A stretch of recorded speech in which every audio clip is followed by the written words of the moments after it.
Welcome to NC Wine Snobs as we savor the world one sip at a time.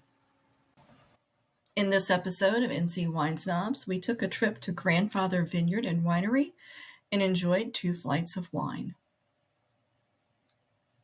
So today we're at Grandfather Mountain. It is a beautiful June 1st day. Bright sunny skies, comfortable temperatures in the mountains. So we are doing 2 dry flights, 1 dry white and 1 dry red. Yep. And first up is Vermentino. And this is a Vermentino grapes, not one I've ever had before that I know No, of. this will be new for us, yeah.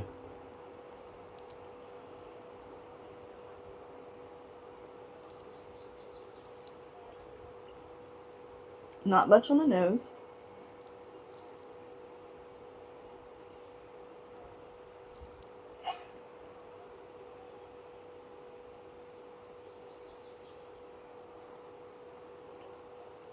Light, crisp.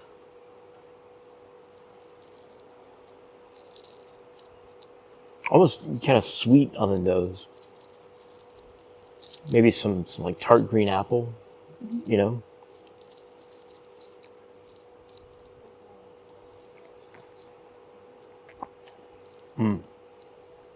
It tastes just like it smells. I mean, it's that tart apple.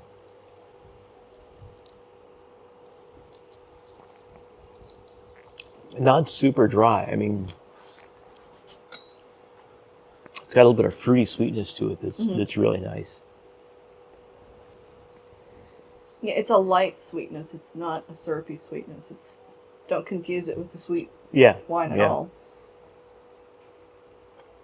I mean, for somebody who is a sweet drinker and would normally say absolutely not to any dries, this might change your mind. Mm-hmm. Yeah, nice and crisp and clear. Can actually see reflections in it. I mean, that would do well with a white flaky fish. Mm-hmm. You know, something baked though. But I mean, I wouldn't do it with something fried.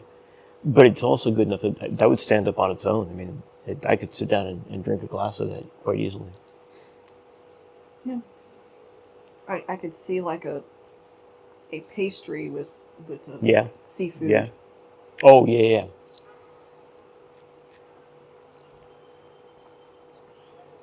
A little bit of either a fish or shellfish. Mm-hmm. Crab cakes. Yeah. I think it would also do well with maybe a chicken and a cream sauce or something like that. Mm-hmm. Even an Alfredo. That is really nice. Delightful. By the way the Grandfather Mountain does their, or Grandfather Vineyards rather, does their flights is they have basically a wine tree with 4 2-ounce pours on of each of the wines on their flight. They have pre-selected flights, so it's not a mix and match. You can't select your own and decide what you want to try. They decide for you, but you've got 6 different menu options to choose from when deciding on which flight you want to try and which wines you want to try. So we purchased 2 dry flights, dry white and dry red, and we're on the second of our dry white flight, which is the Viognier.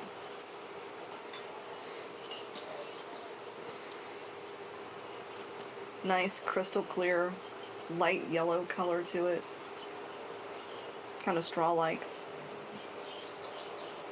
Definitely get some sweetness on the nose with this one. Almost some honey.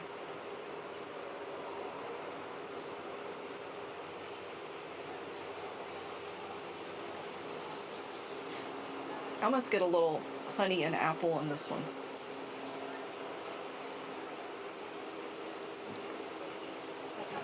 I try very hard not to read the notes.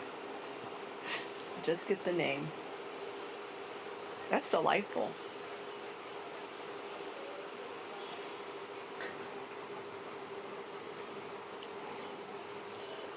So that's the second dry white wine.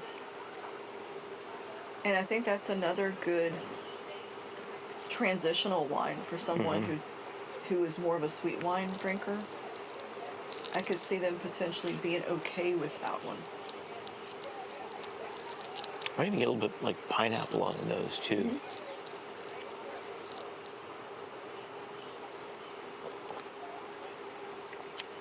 I mean, that's definitely drier than the Vermentino, though. I mean, yeah, there is just a touch of sweetness at the front, but it pretty much disappears right away. But then it doesn't go dry. It just kind of goes neutral. No. I would call this a little bit brighter than the Vermentino.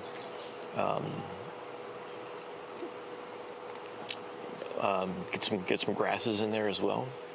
You know. Now their notes say floral hints on the nose with notes of tangerine, peach, and honeysuckle. So the honeysuckle I'll buy. I'm not really getting much on the tangerine or the peach.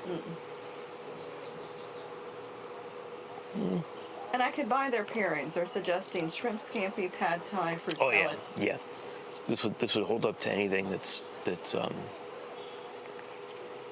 Rich. That's spicy and rich. Yeah.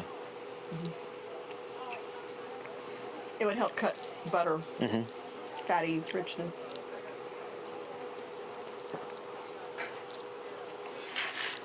That's another one though that, I mean, you know, I could do it on its own, or you know, a sharp, spicy cheese. Cheese and fruit tray. Yeah. That's delightful.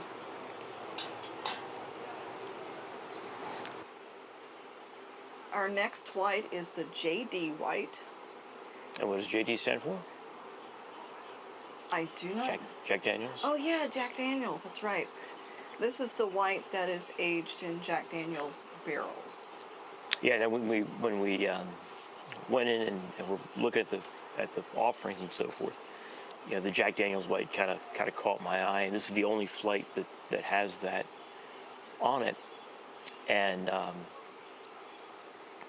they were saying that it's their Chardonnay aged in the Jack Daniels whiskey barrels, but looking at their notes, it's actually 3 grapes: Chardonnay, Marsanne, and Vidal Blanc. So it is a blend. And I don't know if it's the power of suggestion or actually the nose itself, but I think I capture some of the Jack Daniels. Nice.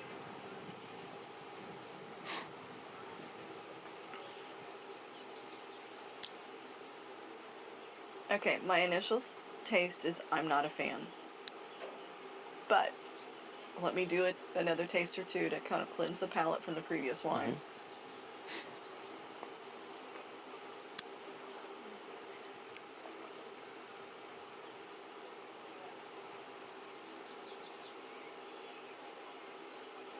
It's interesting.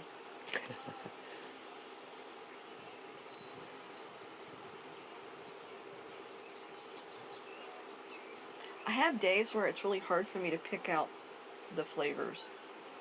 And I think this is one of those days.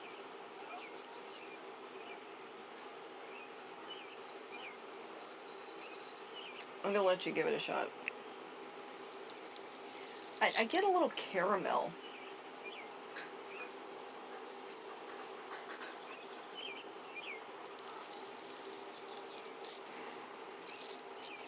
Yeah, so on the nose, I get what you mean. You get that kind of vanilla of the bourbon barrel.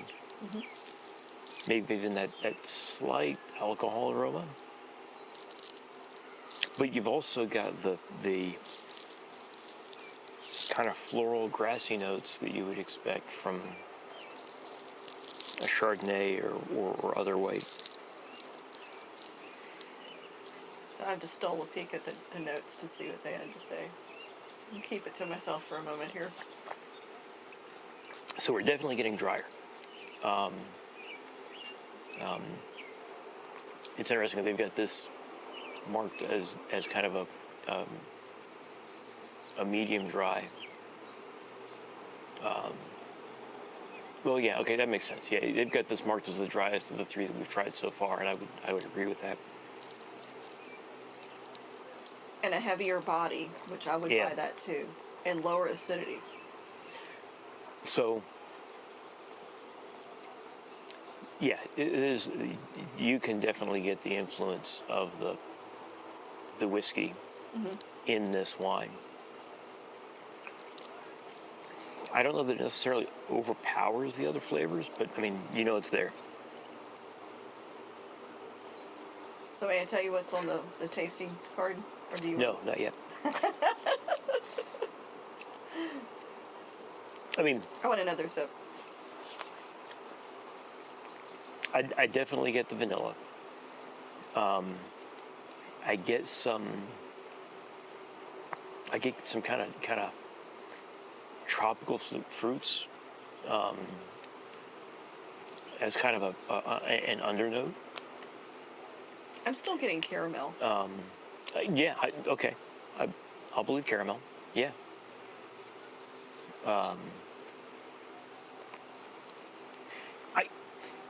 It's one of those where if you pick it up and you're expecting a light, bright, sort of, you know, refreshing That's not this. type of wine, no. Mm-mm. This is more rounded, more by the fire. Yeah.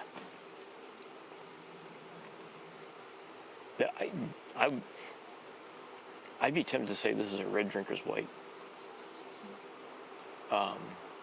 I could see that beside a nice, rich slice of cheesecake. Yeah. Yep.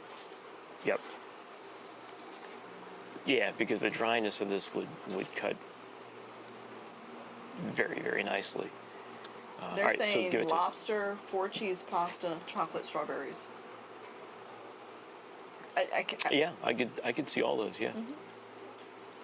But apricot, almond, and spice.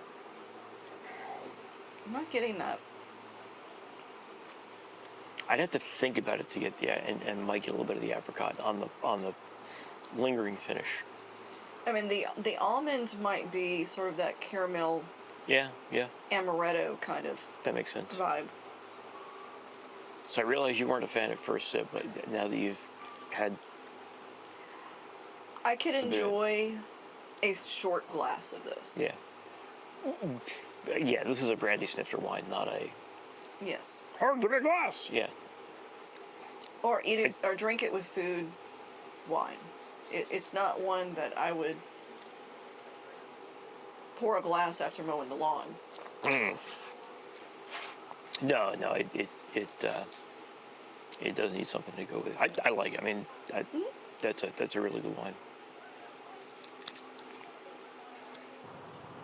Fourth and final white is the Pinot Noir Rosé. Little strawberry, sherry kind of nose. And by the way, for those of you keeping score at home, this is made from the Pinot Noir grape. So there you have it. Strawberry without the sweetness.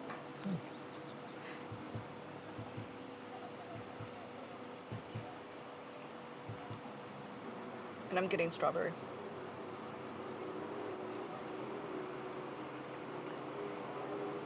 Very dry strawberry. Maybe a little blackberry too? Maybe.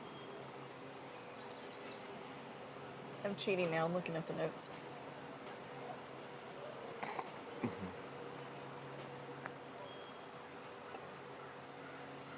So strawberry is definitely on their tasty notes, but they also have pomegranate and cranberry.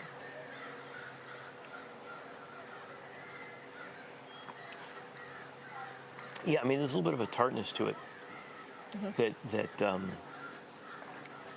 balances out.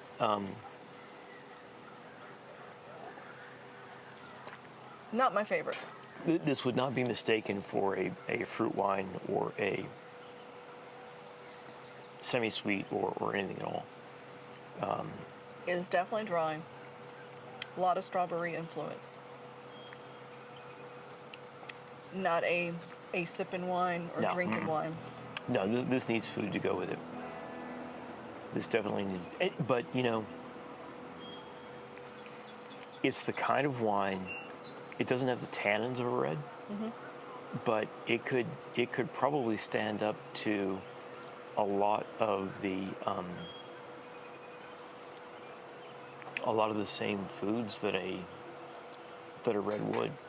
You know, I could see eating this with, you know, an Italian meal that has a red sauce. So, you know, pastas and stuff like that. I'd probably do it with steak, but I think it would also work well with you know, chicken or seafood. I mean, I think it's a good Very good versatile. balance. Yeah. Versatile wine. The quick rundown on the whites. Vermentino comes in at $23.95 a bottle. The Viognier is also $23.95 a bottle.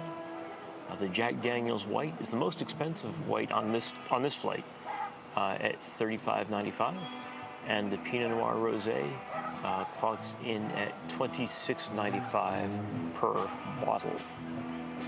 Props to Grandfather Vineyards. They do provide some unsalted oyster crackers to go along with, which is really nice for doing your little palate cleanse in between the glasses of wine and the tastings of wine. I find it really helps. If you enjoyed this video, be sure to hit that like button and subscribe to the channel with the notification bell turned on. We'll be releasing new content every Wednesday.